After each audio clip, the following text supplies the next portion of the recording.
Ah, nature. Beautiful, isn't it? Close your eyes for a second.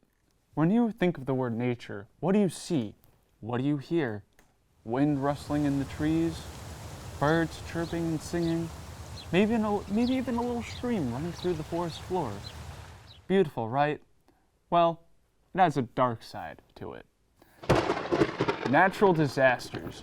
The destructive fury of nature coming in all sorts of shapes and sizes. Tornadoes, hurricanes, earthquakes, tsunamis, forest fires, and so much more. But what are they? How do they form? How destructive can they be? What are the warning signs of one? And how do you protect yourself from them? All that and more can be found and answered here. Hi, I'm Connor Ryan, and welcome to my first show, Nature's Fury. Stay tuned.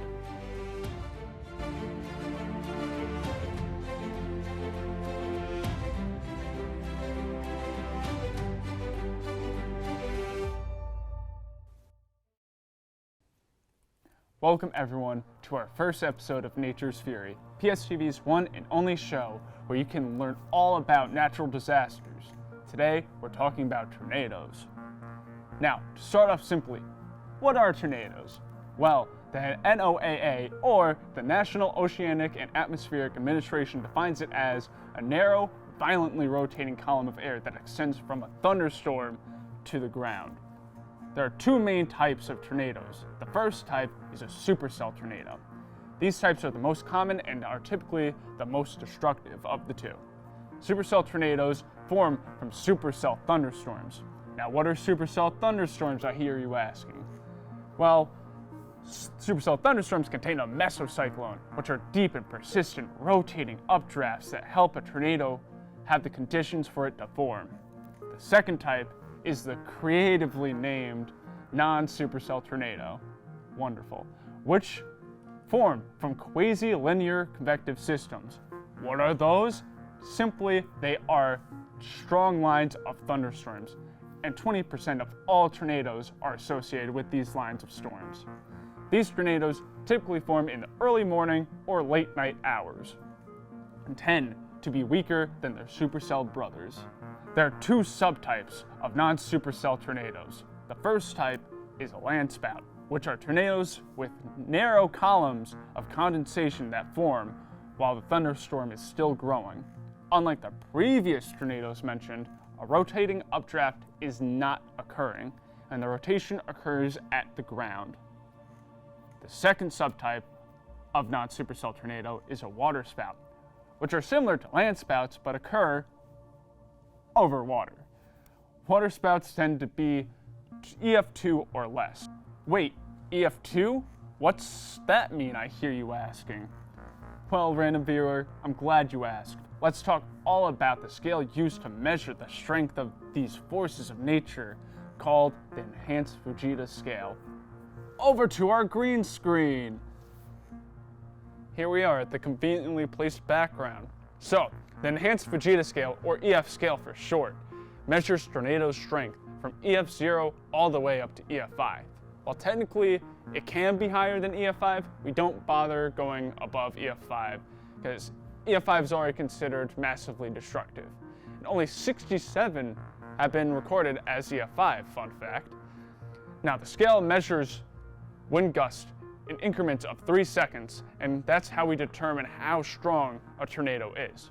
Now let's take a look at the strength of these tornadoes. Boom, EF0.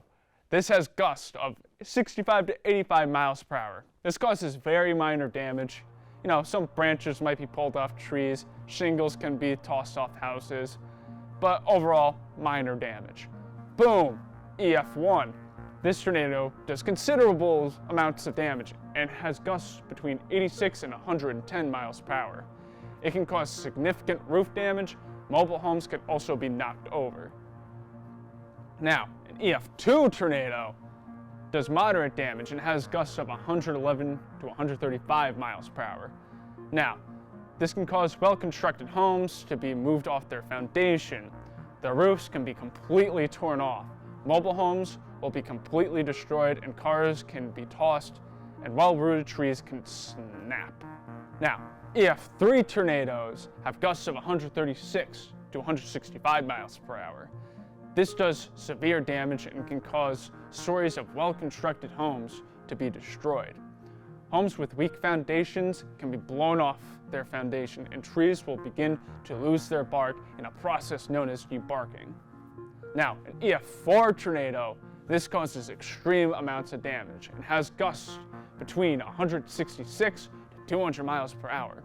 Well-constructed homes are leveled. Cars are thrown significant distances. And finally, EF5 tornado causes massive destruction with gusts above 200 miles per hour.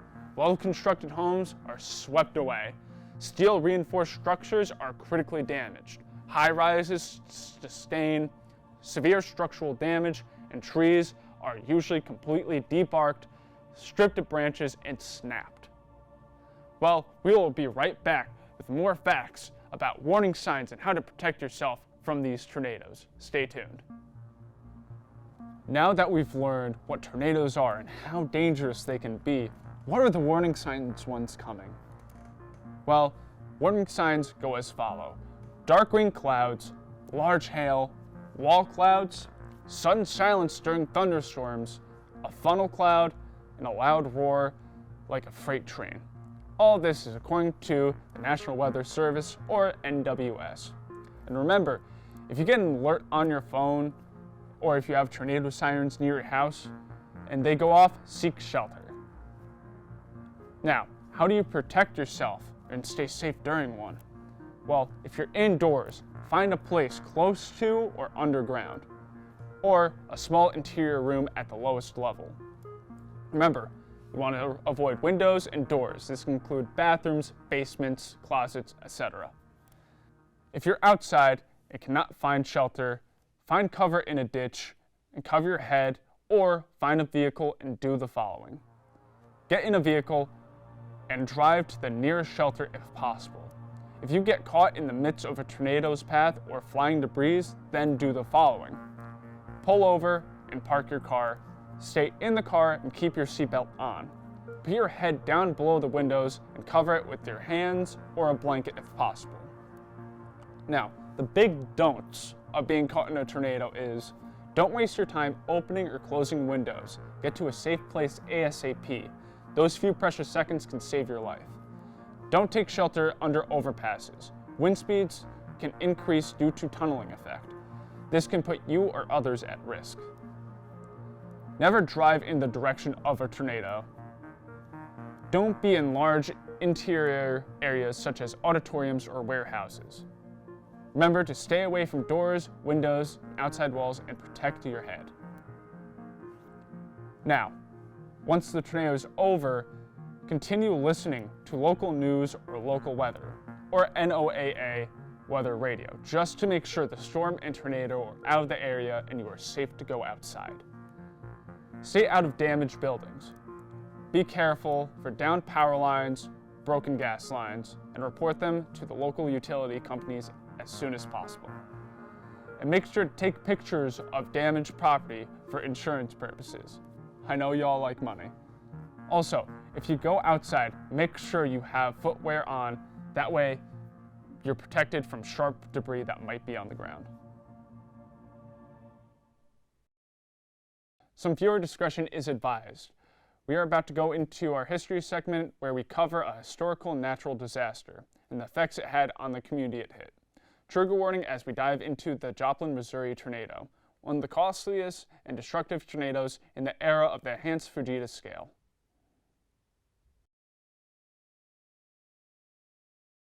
The day was May 22, 2011 in Joplin, Missouri. Early on in the day, tornado watches were already in effect ahead of the oncoming storm. Joplin, from 8 a.m. to 3 p.m., had a chance of a tornado forming, according to the NOAA's outlook. At 5:11, the initial warning siren went off for Jasper County and Joplin, and by 5:17, the NWS issued a tornado warning 19 minutes before the tornado entered Joplin. At 5:41, multiple reports of a tornado were sent. This tornado would go on to be what was known as one of the most destructive and deadliest tornadoes in the era of the enhanced Fujita scale. The tornado was measured in at an EF5 and had winds exceeding 200 miles per hour. This tornado ripped through Joplin, Missouri for 32 minutes, leaving destruction in its path. Within hours after the storm passed, Missouri Governor Jay Nixon declared the city a disaster area and activated the National Guard.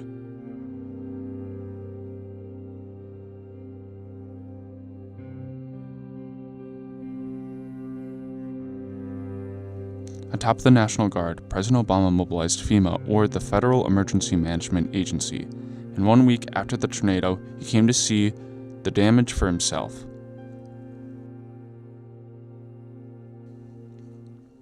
Within a year, Joplin began to rebuild itself thanks to the help of neighboring cities, states, the government, and especially the people of Joplin, Missouri themselves. The tornado left thousands of houses destroyed and took the lives of 158 people. Despite all the destruction this tornado caused, the people of Joplin recovered. The city stands tall today.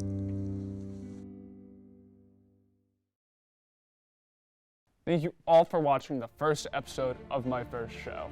Make sure to stay tuned for new episodes coming soon, because next time we'll be covering earthquakes. I'm Connor Ryan, and this has been Nature's Fury. I'll see you all next time.